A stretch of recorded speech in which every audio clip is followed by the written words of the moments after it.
जाति जनगणना के आंकड़ों को फर्जी बताते हुए बिहार के बीजेपी नेता विजय सिन्हा ने क्या कहा, चलिए उनको आगे सुनते हैं। पूरी तरह से फर्जी डाटा आंकड़ा है।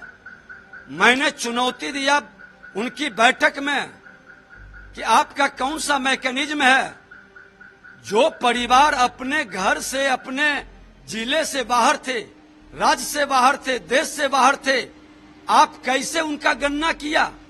मुख्यमंत्री ने पदाधिकारियों के ऊपर तरफ इशारा करके कहे बताइए, और पदाधिकारी ने कहा कि हम परिवार के हेड से सारा डाटा आंकड़ा लिए हैं और साइन करवाए हैं।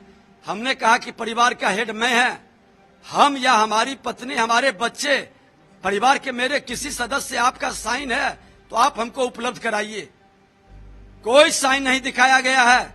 आप बैठ करके एक जगह डाटा आंकड़ा, अरे डाटा आंकड़ा तो नगर निगम का जो टैक्स भरता है, बिजली का बिल भरता है, मकान का डाटा आंकड़ा वहां से एकत्रित कर सकते हैं। एक जगह बैठ करके जो बता देगा उसको आप लिख लेंगे।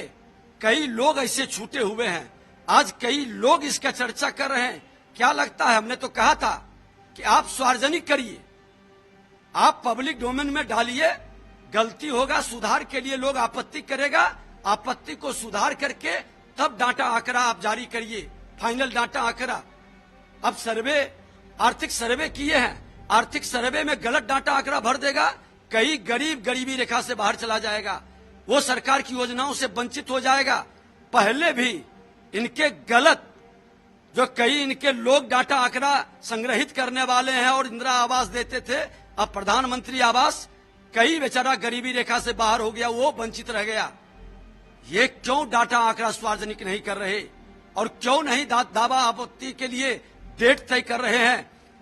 आप जब ठीक किए हैं, सही किए हैं, तो दावा आपत्ति के लिए आप डेट सार्वजनिक कर करके लीजिए। ये सब फर्जी लोग हैं, सत्ता के लिए, चुनाव के लिए उन्माद फैलाने वाला। ये कौन लोग हैं? ये वही लोग हैं ना जंगल राज का, जो जातीय उन्माद फैला करके जातीय नरसंहार कराते थे, दो जात के बीच में लड़ाने वाले लोग हैं। इनसे कैसे उम्मीद करते हैं कि ये राज्य की जनता के हित में काम करेंगे? ये सत्ता के लिए किसी भी सीमा तक नीचे गिर करके बिहार में आग लगा सकते हैं। बिहार के नेता प्रतिपक्ष विजय सिन्हा के इन बयानों से लगता है कि बीजेपी पूरी तरह आक्रामक है।